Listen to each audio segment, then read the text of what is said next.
There's a time when the operation of the machine becomes so odious, makes you so sick at heart, that you can't take part. You can't even passively take part. And you've got to put your bodies upon the gears and upon the wheels, upon the levers, upon all the apparatus, and you've got to make it stop. And you've got to indicate to the people who run it, to the people who own it, that unless you're free, the machine will be prevented from working at all.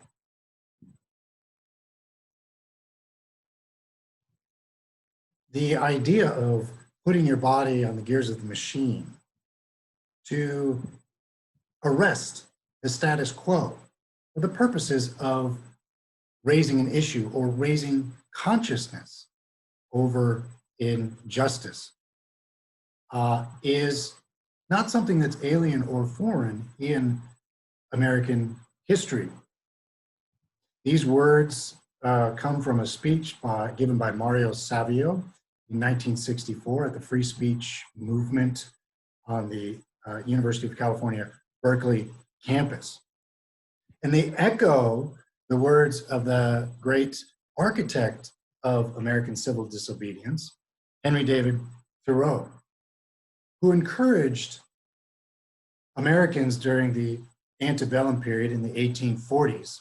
America at the time was facing an unjust war. And Thoreau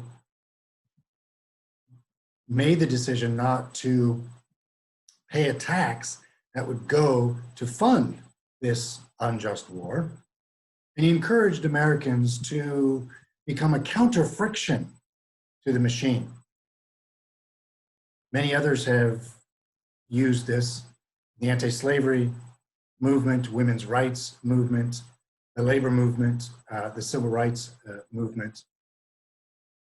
As I said before, to arrest the status quo, to make people pay attention, or as Martin Luther King said, to create a crisis with all the tension that that crisis brings before a cure can be established.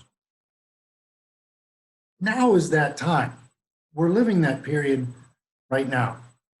In the midst of a global pandemic that's certainly raising issues of personal liberty and the extent of government authority,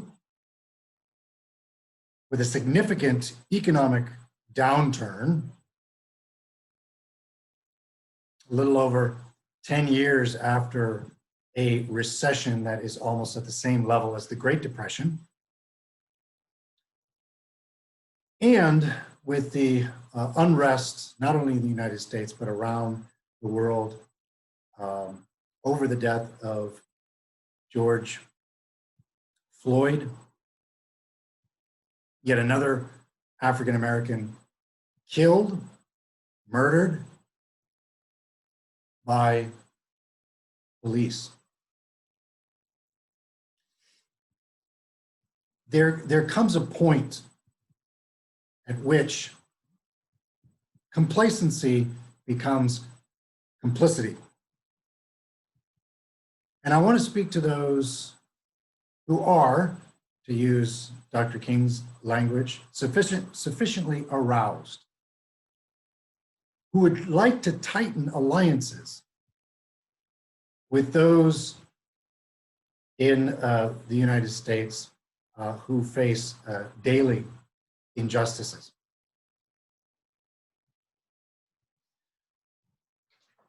My name is Ryan McElhenney. I'm a historian by profession. I hold a Ph.D. from the University of California. I'm also a professor of liberal arts at the first independent liberal arts college in all of China. Yes, I am broadcasting from China, specifically the city of Shanghai.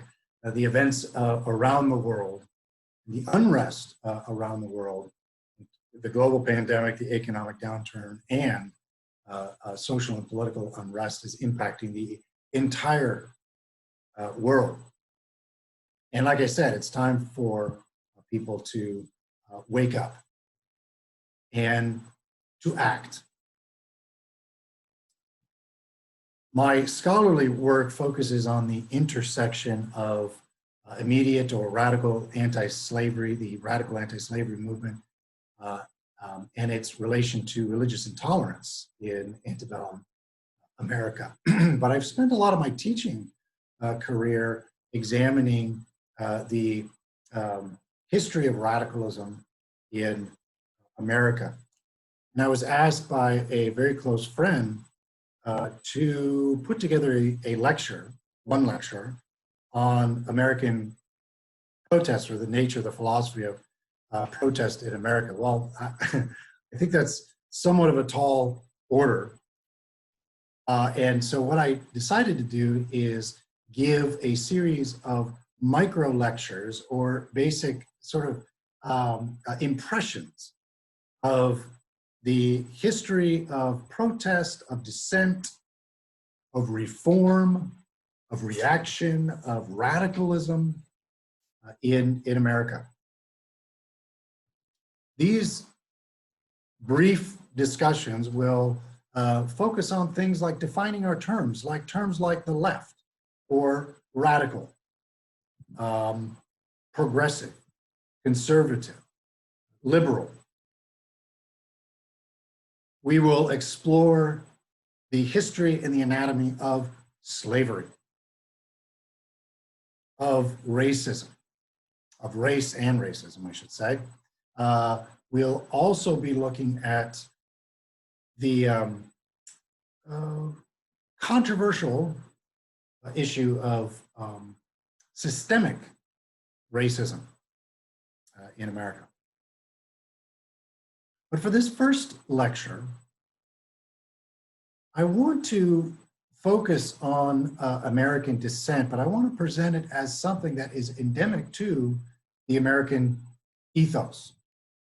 The protests that you see throughout America, or protests in general, are as American, as they say, as American as apple pie. I don't know if people still say that, or as American as American baseball, or whatever the saying goes. It's interwoven into the America's identity. And so this first lecture is to talk briefly about what undergirds protest, what legitimizes protest, the idea or the mood behind protests in America. And I offer this in part to those who are perhaps a little bit nervous, maybe hostile to getting actively involved in direct protest movements. It's okay. It's okay to get involved. It's okay to protest. We have a constitutional right to speak, to assemble, and to redress the government for grievances. And by extension, I think we have we have constitutional protection to confront any system of power that takes away from life, liberty, and the pursuit of happiness, not just our own, but those of others. I also want to speak to the Christian community. I write and I study as a Christian, and I understand that we have passages in Romans 13, 1 Peter, and 1 Peter 2 that tells us to submit to governing authorities in the Lord. And I want to, and I appreciate that, and I acknowledge that. But I also see in Scripture that God is the defender of the poor, the exploited. True and undefiled religion is to minister to widows and orphans, those who have been disregarded from society, who faced injustices daily, to minister to them in their distress. God is a God of justice. And so,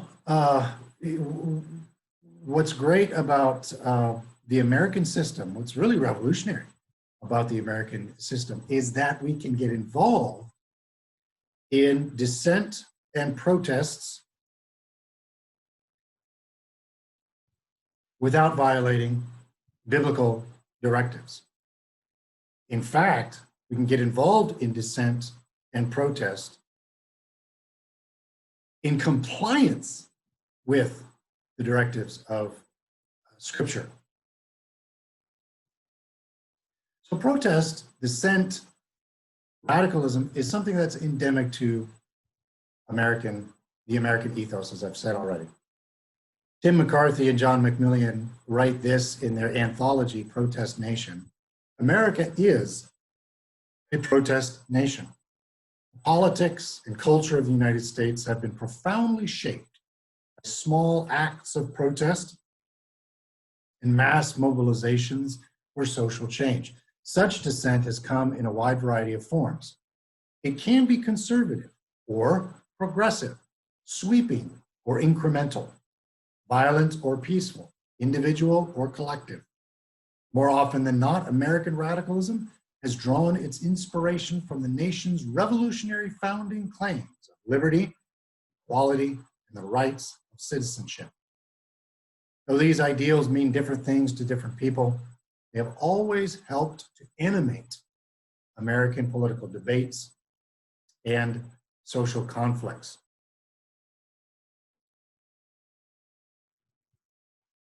In his book, entitled Dissent, The History of an American Idea, historian Ralph Young has argued that the American ethos is one of dissent, and defining dissent simply as going against the grain.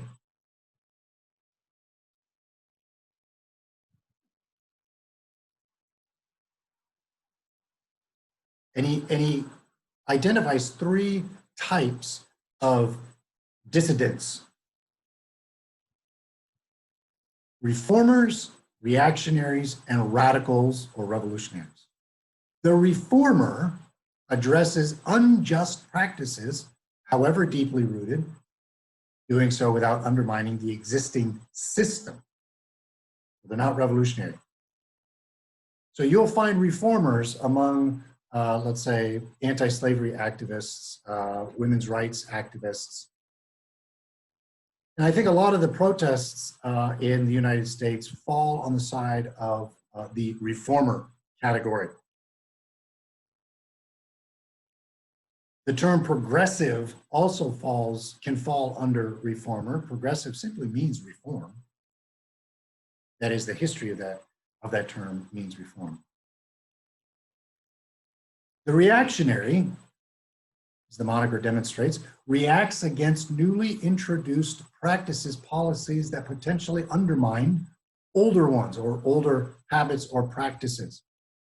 And I would say, without making a judgment, that those that are protesting or have protested at in places like Michigan, protesting the executive stay-at-home directives, I would say these groups are more reactionary.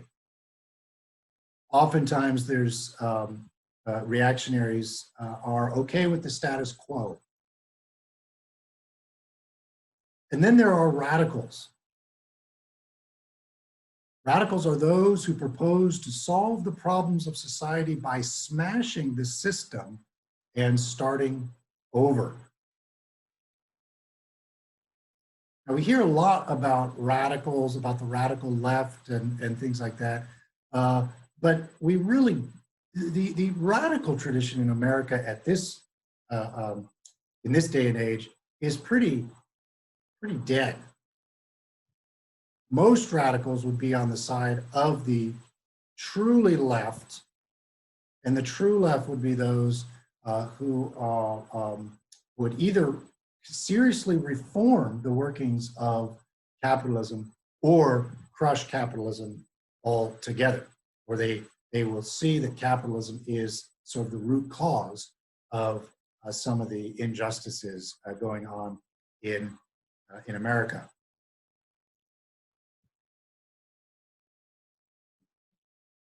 Now, each type has appeared by itself with at least one other type, and at times altogether. In this way, Young takes into account all forms of dissent along the social and political spectrum, successfully avoiding truncating dissent in America. So there can be a combination. There can be radicals who are reactionaries.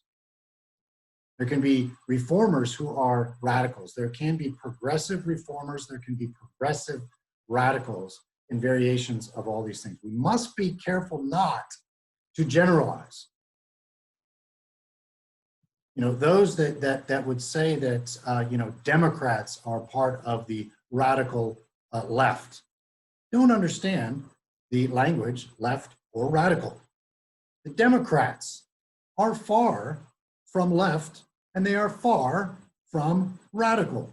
Maybe there's a little bit of reform within many of them, but for the most part, they are simply part of the system. The closest to a left, to a progressive or left would be someone like Elizabeth Warren or Bernie Sanders. But someone like Joe Biden is far from a radical leftist. Well, getting back to the intellectual origins of dissent and radicalism and social movements in America. Another historian in his book, The Intellectual Origins of American Radicalism, says that American radicals have traced their intellectual origins to the Declaration of Independence and to the Revolution it justified.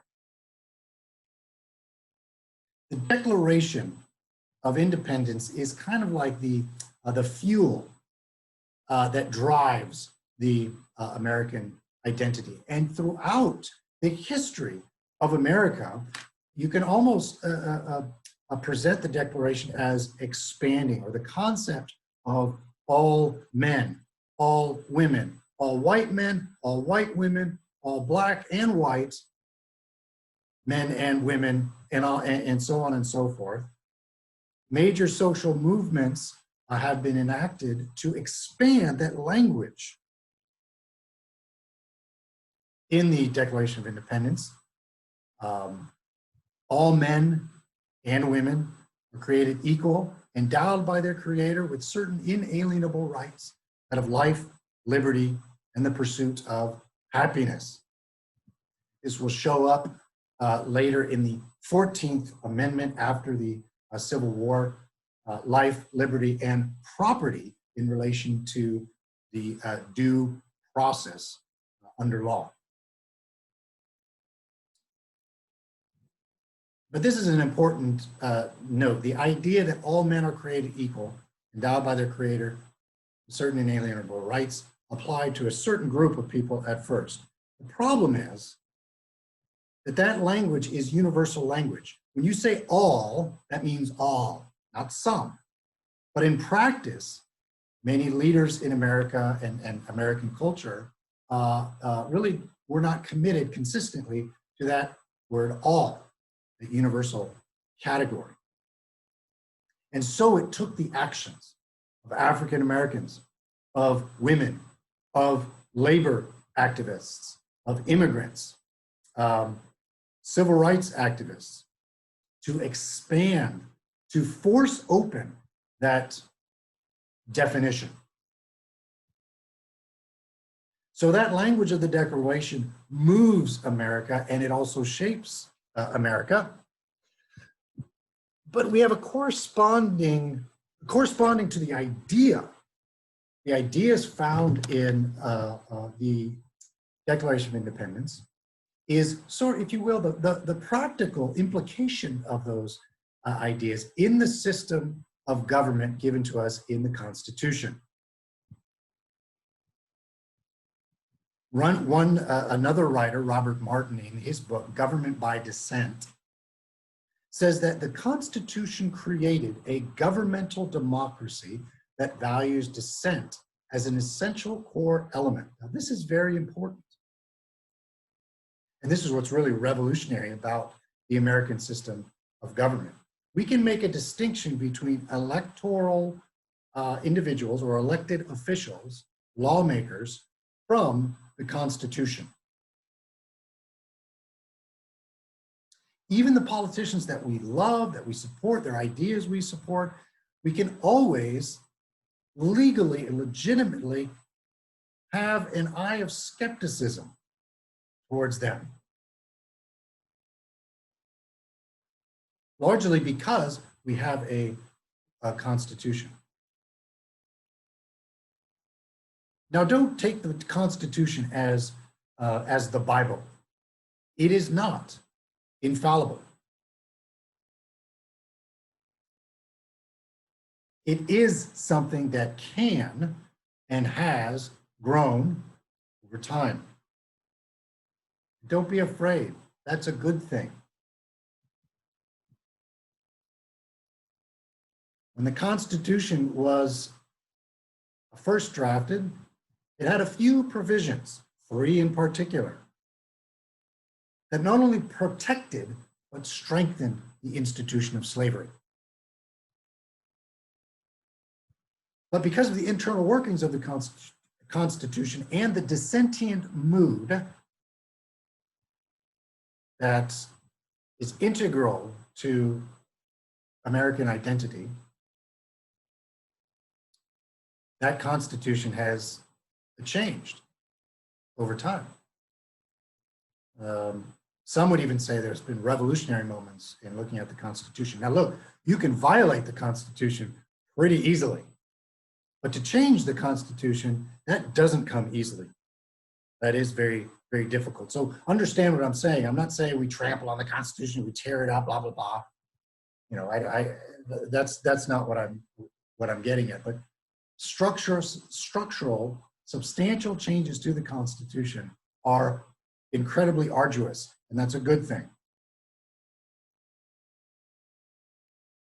But putting that aside, we do have a constitutional right, as I said at the beginning, to speak, to assemble, to redress the government for grievances.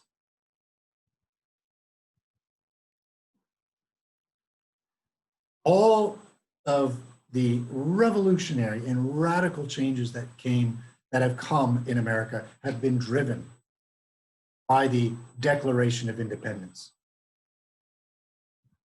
Primarily, the abolition movement, the women's rights movement, labor activism, civil rights, the anti-war movement, environmentalism, the green movement.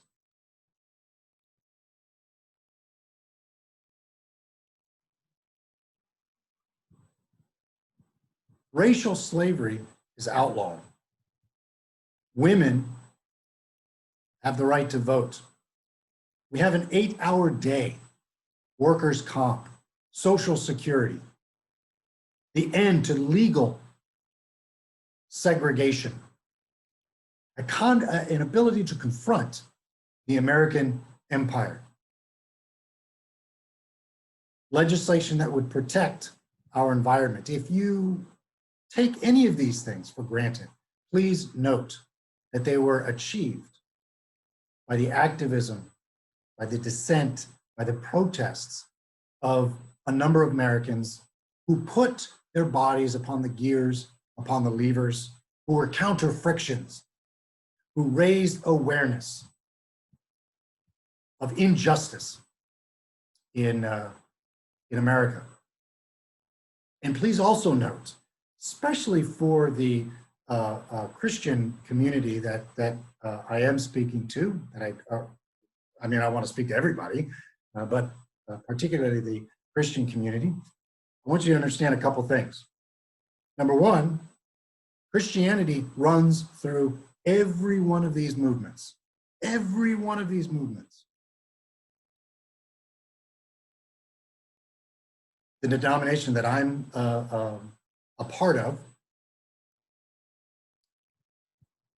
have been recognized as the first members of the denomination that I'm a part of, were members of the first sort of cohort of immediate abolitionists in America. But the faith runs through all of these traditions, multiple denominations, Christian denominations. Yes, liberal in some cases, but also very orthodox and confessional in other cases. The civil rights movement would not have been as successful as it was, and there's still a lot of work, keep in mind, without the efforts of the church, of understanding the teachings of Scripture. And yes, there's perversions to the teachings of Scripture. There are movements away from orthodoxy. But we have to have wisdom to discern those developments. We also shouldn't be afraid that getting involved in direct action movements means all of a sudden that, oh, now you are adopting, now you're a social gospeler and you've rejected the preaching of the gospel. That's absurd, philosophically. It's ridiculous. Even Martin Luther King said, after the Montgomery bus boycott, which lasted over a year, in a speech that he gave over the strategies of reform, he said, we can make a clear distinction between actions of social justice and a personal gospel of salvation. These things don't have to be confused. So I want to inspire you. Oh, the other thing, I forgot. I said I was going to give you two things. So the first is that Christianity runs through all of these movements. The second thing is there were a lot of disagreements. In many ways, if you look at each one of these movements, you almost see a significant incoherence in terms of the means to the end. So there are a lot of disagreements. And yes, there were abuses. There were injustices. There was violence. There was looting. There were significant missteps. But there was also a greater goal.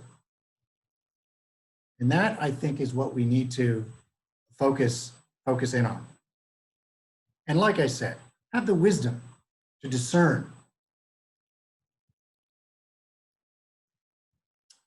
the wise means to the end,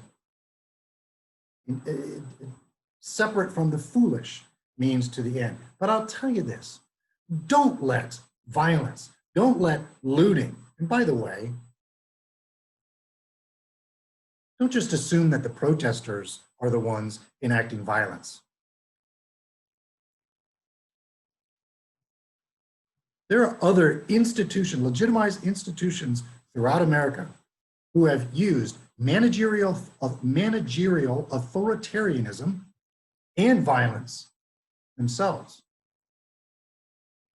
That we can talk about a little bit later in another micro lecture. But don't let these miscreants, ne'er-do-wells, who are not interested in social justice, don't let them determine you. As Emerson, Ralph Waldo Emerson said, don't let them break you.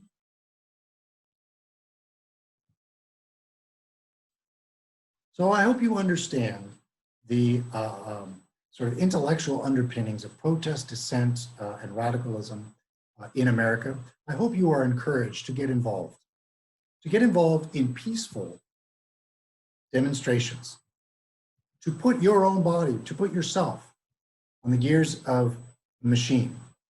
Later, we'll talk about different ways that you can get involved. But in our next micro lecture, what I'd like to do is I would like to talk to you about the history and the anatomy of race and racism, followed by a lecture on, systemic racism in America. I hope these are edifying to you, and I hope you are sufficiently moved to act.